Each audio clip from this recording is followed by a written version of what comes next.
नमस्कार, आपके साथ मैं हूं सुमेरा खान। सत्ता के सभी न्यूज मित्रों का स्वागत है। सबसे पहले सत्ते पे सत्ता, यानी 7 खबरें और दिलचस्प जानकारियां।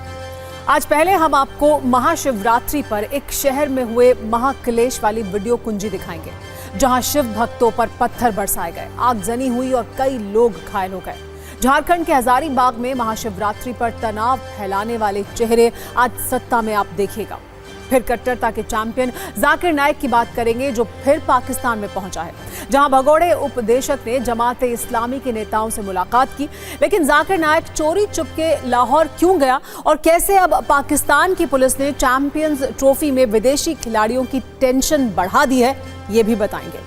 एक बड़ी खबर बिहार से है, जहां अक्टूबर में होने वाले विधानसभा चुनाव से 7 महीने पहले नीतीश मंत्रिमंडल का विस्तार हुआ है। इसमें 7 विधायकों को मंत्री पद की शपथ दिलाई गई और ये सभी विधायक बीजेपी के हैं। इनमें 3 पिछड़े, 2 अति पिछड़े और 2 सवर्ण समुदाय से हैं।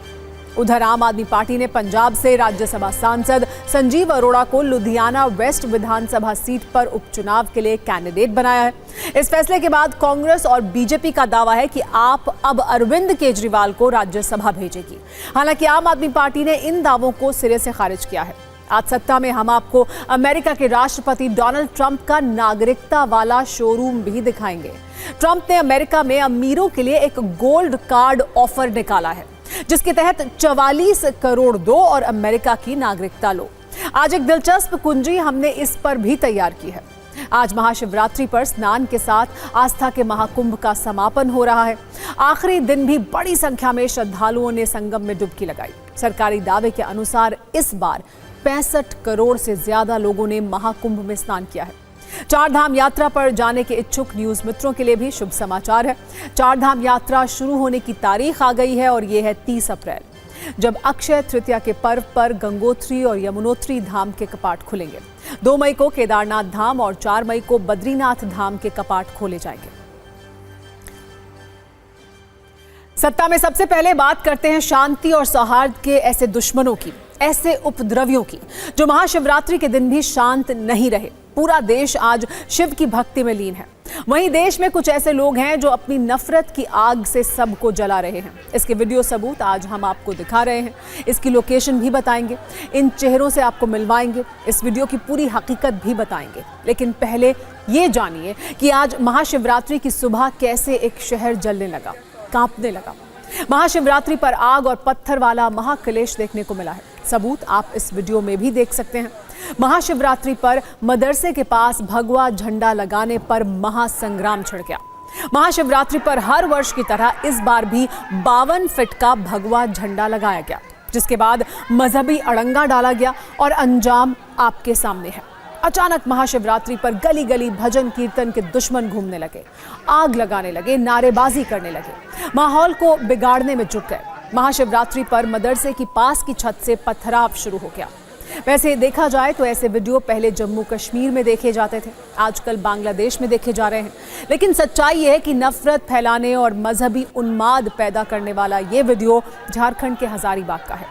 आज सुबह लगभग 7 से 8 बजे के बीच हजारीबाग में इस मदरसे के पास पत्थरबाजी शुरू हो गई। मदरसे के पास की छत से बड़ी संख्या में लोग पथराव करने लगे। महाशिवरात्रि पर भगवान शिव की भक्ति में लीन भक्तों को टारगेट करने लगे। देखते ही देखते माहौल बिगड़ गया। दोनों तरफ से पत्थरबाजी शुरू हो गई। 2 समुदायों की इस झड़प में कई लोगों के घायल होने की खबर है। उपद्रवियों ने कई गाड़ियों में भी आग लगा दी। विवाद बढ़ने के बाद पुलिस ने मोर्चा संभाला। कई उपद्रवियों को पुलिस ने खदेड़ा। एक उपद्रवी को तो पुलिस वाले ने यह एहसास भी दिलाया कि कानून क्या होता है, नियम तोड़ने का अंजाम क्या होता है, नफरत फैलाने का परिणाम क्या होता है। सिर्फ 120 सेकंड में महाशिवरात्रि पर हुए इस महाक्लेश को समझिए। उसके बाद मदरसे वाली अंदर की कहानी भी आपको बताएंगे।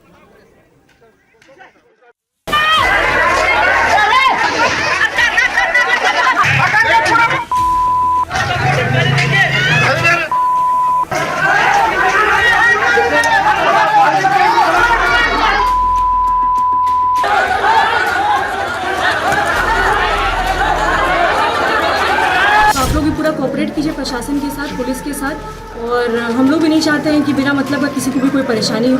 तो बस विधि व्यवस्था को बनाए रखिए। स्थिति नियंत्रण पर? हाँ बिल्कुल, अभी स्थिति बिल्कुल नियंत्रण में है और किसी भी तरह का कोई इशू नहीं हो रहा है अभी।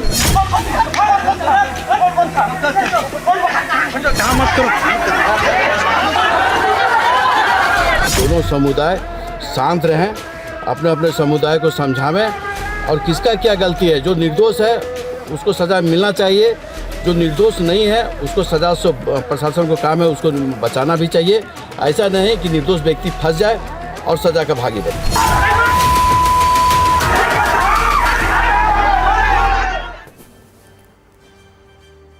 हजारीबाग के चाक इलाके में ये मदरसा पिछले 8 वर्षों से चल रहा है। मदरसे पर गुम्बद लगाने को लेकर पिछले वर्ष भी विवाद हुआ था, राजनीति भी हुई थी। मामला झारखंड विधानसभा तक पहुंच गया था। गुम्बद वाला गदर तो फिलहाल शांत है, लेकिन त्योहार वाले विवाद ने आज अचानक तूल पकड़ लिया। इसकी कहानी यह है कि इस मदरसे से 50 मीटर दूर एक चौराहा है जहां हर वर्ष हिंदू अपना त्योहार मनाते हैं, भजन कीर्तन करते हैं, भगवा झंडा लहराकर पूजा पाठ करते हैं। महाशिवरात्रि पर भी हिंदुओं ने बड़ी तैयारी की थी। यहाँ पर बड़ी मूर्ति लगाई गई थी। कल दोपहर ही 52 फीट ऊंचा एक झंडा लगाया गया था। इसी के विरोध में आज सुबह से पत्थरबाजी और आगजनी शुरू हो गई, जिसके बाद 2 समुदायों में हिंसक झड़प हो गई। दावा है कि मदरसे के पास की गलियों और छतों से पत्थर फेंके जा रहे थे। जब भी हिंदू मुस्लिम समुदाय के टकराव वाली घटनाएं होती हैं, नफरत वाले वीडियो आते हैं, तो सियासी शोले भी जरूर भड़कते हैं। नेता अपने एजेंडे के हिसाब से जुबानी पत्थर चलाने लगते हैं, जिससे सियासी माहौल बन जाता है। हजारीबाग की इस घटना में भी ऐसा ही हो रहा है।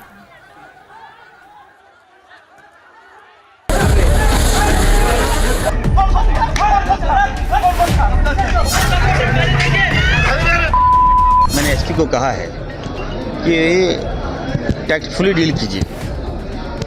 वहाँ पर असामाजिक तत्व जो हैं और आरएसएस मानसिकता के जो लोग हैं, कट्टर विचारधारा के जो लोग हैं, जो कट्टर सोच के जो लोग हैं, वो हमारे युवाओं को बर्बाद कर रहे हैं। युवाओं में नफरत के बीज घोल रहे हैं और जिसका साइड इफेक्ट है। अभी केस होगा, जेल जाएंगे, दोनों की ओर से जेल जाएंगे।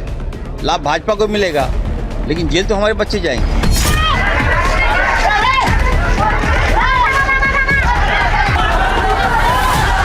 वहाँ के मुसलमानों को ये लोग कमज़ोर समझ लिया है। ऐसा नहीं होना चाहिए ना। मुसलमान गरीब हो सकता है, लेकिन आप उसमें जबरन आप दबाव डाल के गलत कराइएगा, ऊपर से कोई पीटिएगा, मारिएगा, घर जला दिया, दुकान जला दिया, ये हक किसने दे दिया उसको? सांप्रदायिक सद्भावना बना रहना चाहिए, लेकिन तुष्टीकरण की राजनीति इस राज्य को बर्बाद कर रही है।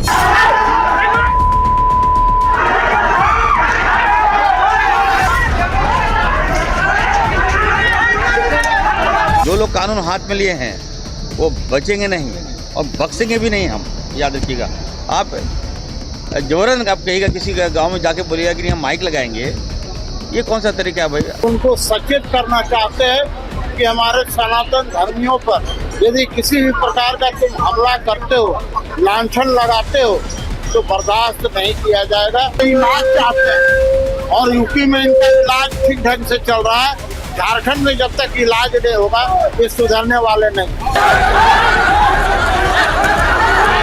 दुर्भाग्य इस तरह की घटना होती है, बहुत ही निंदनीय।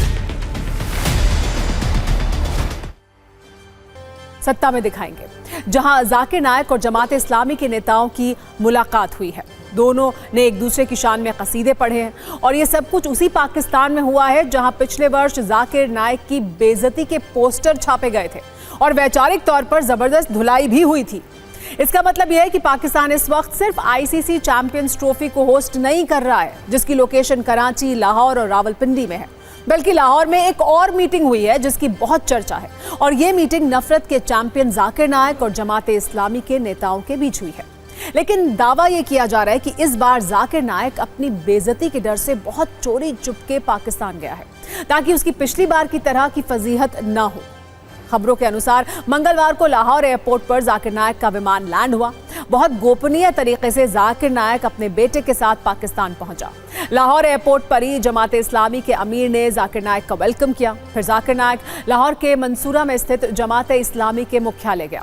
जहां उसका स्वागत किया गया और जाकिर नाइक ने कहा जमात के मुख्यालय आना उसका सपना था जो सच हो गया है। जाकिर नाइक ने सोचा था कि पाकिस्तान में उसका सम्मान होगा, लेकिन भरे मंच पर उसे अपमान के घूंट पीने पड़े। जाकिर नाइक ने तब पाकिस्तान जाते वक्त ये सोचा था कि भर भर कर उसे इज्जत मिलेगी, लेकिन तब पाकिस्तान में गीता के श्लोक से उसका सामना हुआ था।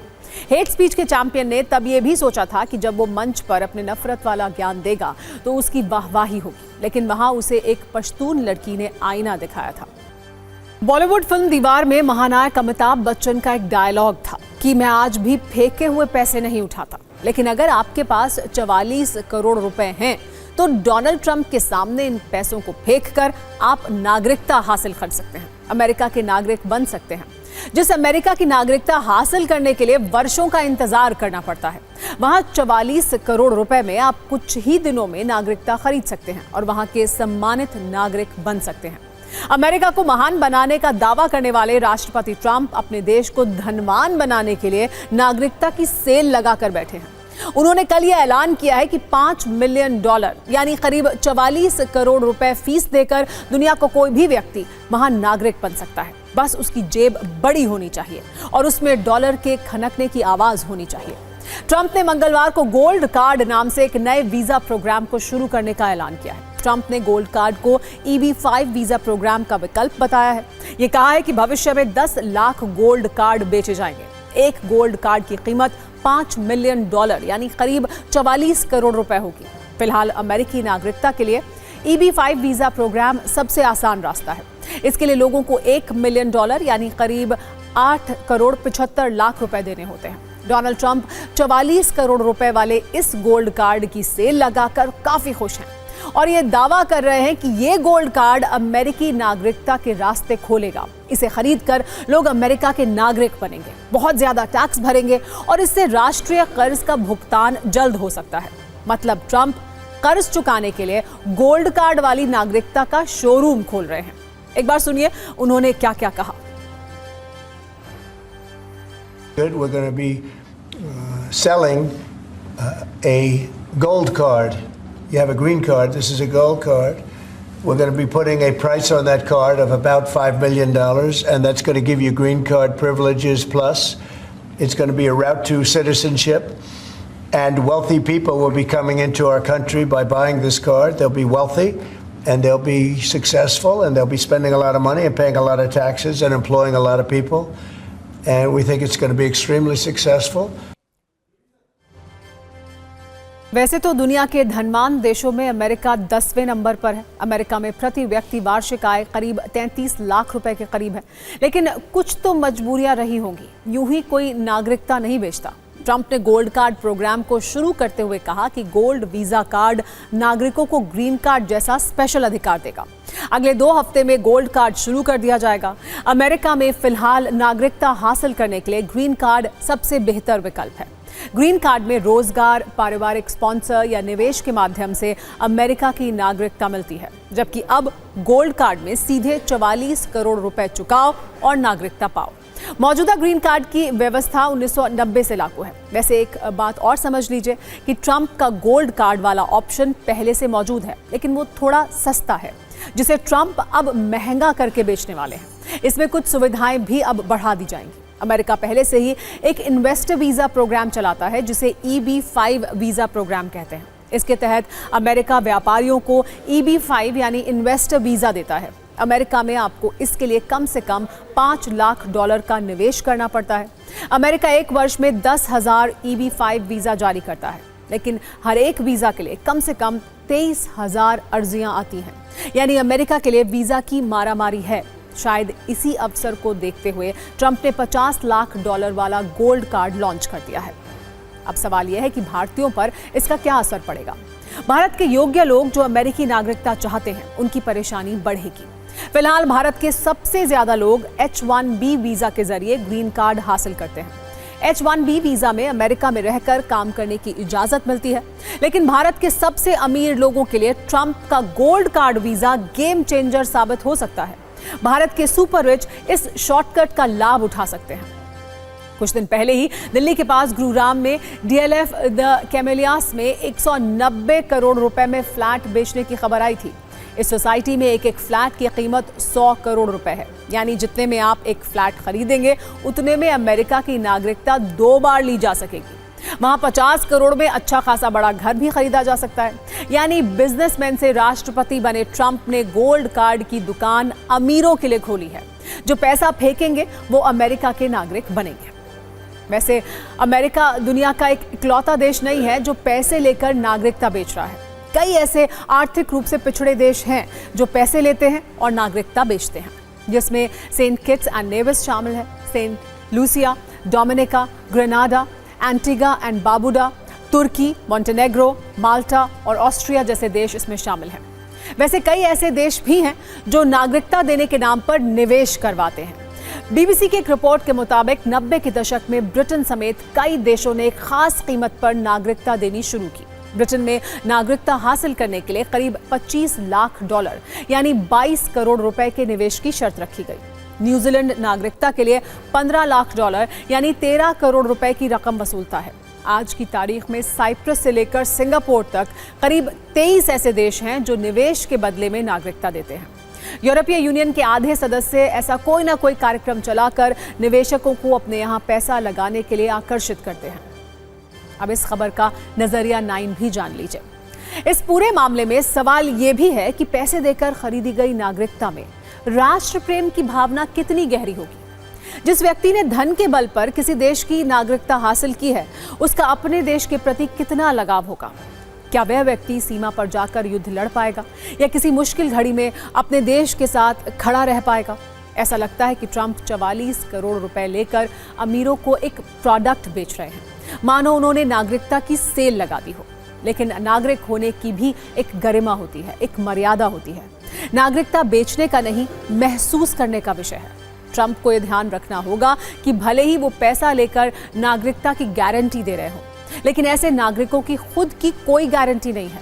वो मौका मिलने पर मागा यानी मेक अमेरिका ग्रेट अगेन वाले नारे से तुरंत हाथ धो लेंगे और मेक योरसेल्फ ग्रेट अगेन वाली सोच पर चलेंगे। यानी अपना काम बनता तो भाड़ में जाए अमेरिका वाले फॉर्मूले पर ही चलेंगे।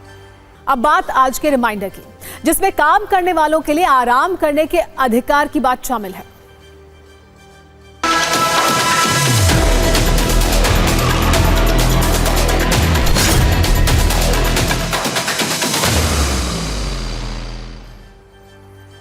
अगर आप ईमानदारी से काम करते हैं, अपनी ड्यूटी पूरी करते हैं, तो दफ्तर में झपकी ले सकते हैं। आप पर कार्रवाई नहीं हो सकती है। ईमानदारी से काम करने पर झपकी लेना संवैधानिक अधिकार है। कर्नाटक हाईकोर्ट ने कल्याण कर्नाटक रोड ट्रांसपोर्ट कॉरपोरेशन यानी KKRTC के एक कांस्टेबल की याचिका पर सुनवाई के दौरान ये बात कही है। दरअसल ये मामला कर्नाटक में एक ट्रांसपोर्ट कांस्टेबल से जुड़ा है, जो 2 महीने से लगातार 16 घंटे की शिफ्ट कर रहा था और एक दिन उसे 10 मिनट के लिए झपकी आ गई तो KKRTC ने उसे निलंबित कर दिया। मामला कोर्ट में पहुंचा तो हाईकोर्ट ने ट्रांसपोर्ट कांस्टेबल का निलंबन रद्द कर दिया। हाईकोर्ट ने फैसला देते हुए KKRTC मैनेजमेंट को ही गलत माना। हाईकोर्ट ने कहा है कि संविधान के तहत लोगों को सोने और आराम करने का अधिकार है। इस मामले के विशेष तथ्यों पर ध्यान देना होगा। अतिरिक्त ड्यूटी के दौरान याचिकाकर्ता के सोने में कोई गलती नहीं मानी जा सकती। अगर याचिकाकर्ता अपनी सामान्य ड्यूटी के दौरान सोता, यानी अगर उसकी ड्यूटी एक ही शिफ्ट तक सीमित होती, तो वो गलत होता, लेकिन ऐसा नहीं है।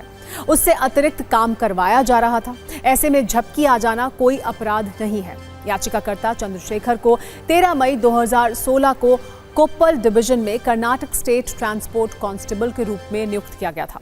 23 अप्रैल 2024 को एक सतर्कता रिपोर्ट में यह आरोप लगाया गया कि याचिकाकर्ता काम पर सोता हुआ पाया गया।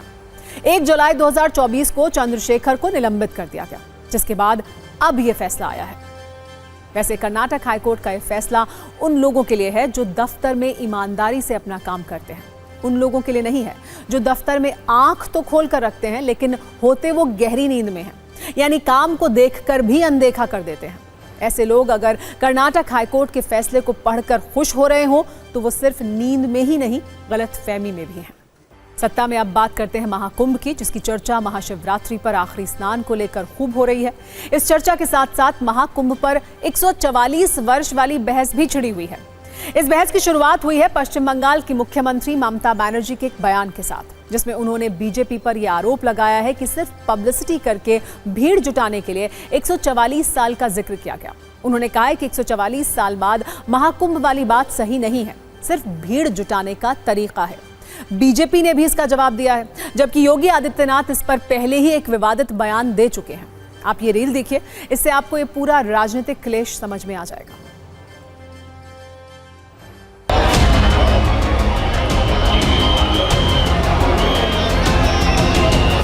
আমার যদি ভ্রান্তি থাকে তাহলে আপনারা আমাকে সংশোধন করে দেবেন।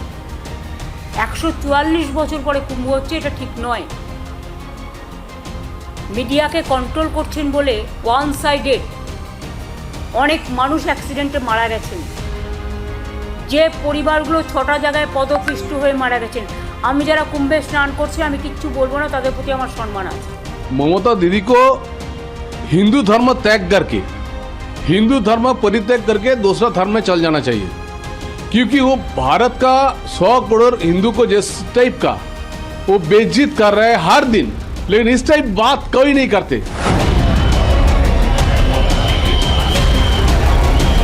महाकुंभ जैसा आयोजन किया, उसमें भी झूठ बोला। ये कुंभ हर 12 साल बाद होता है, ये कोई नई बात नहीं है। लेकिन बीजेपी ने इतना पैसा लगाया, इतना प्रचार किया, लोगों को निमंत्रण दिया और उसके बाद उन्हें अपने हाल पे छोड़ दिया। महाकुंभ में जिसने जो तलाशा उसको वह मिला। गिद्धों को केवल लाश मिली, सुअरों को गंदगी मिली, संवेदनशील लोगों को रिश्तों की खूबसूरत तस्वीर मिली, आस्थावानों को पुण्य मिला।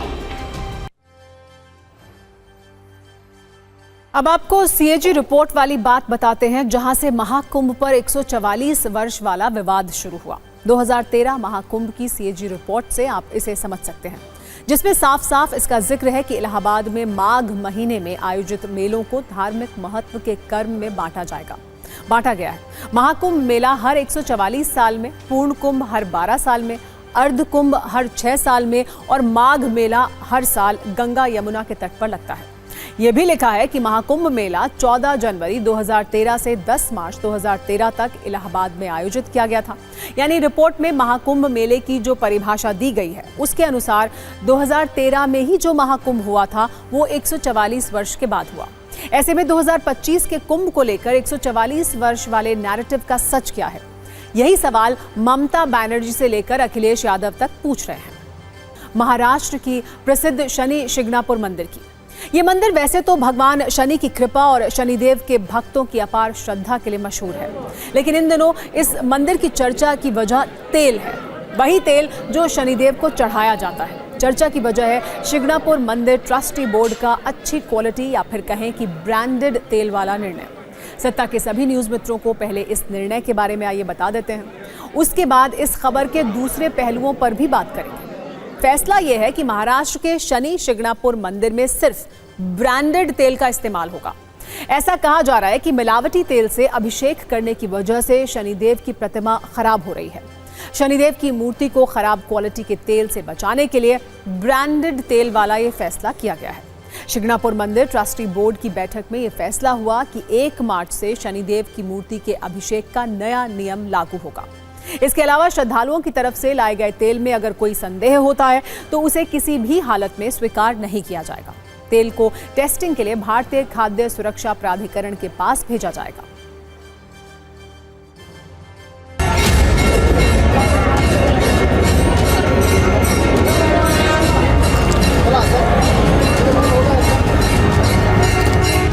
शनिश्वर देवस्थान ट्रस्ट ने भी 1 मार्च से सभी अनब्रांडेड तेल को बैन लगाया है और उस पर जो तेल अर्पण करते हैं ये खाद्य तेल अर्पण करते हैं। लेकिन बीच में क्या हुआ कि यहाँ के व्यवसायी बढ़ गए और कुछ व्यवसायियों ने ऐसा अनब्रांडेड तेल लाना शुरू कर दिया, तो उस अनब्रांडेड तेल से इस शिला की झीज हो रही है।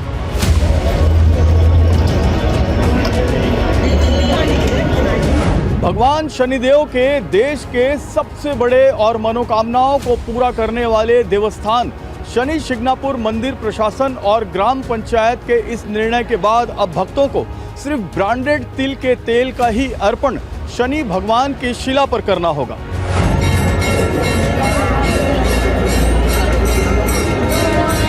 एक अच्छा निर्णय ट्रस्ट ने लिया है। इसकी रिजोल्यूशन सिंगनापुर ग्राम पंचायत के ग्राम सभा में भी हो गई है और सब गाँव वालों ने बोल दिया है कि निर्णय अच्छा है।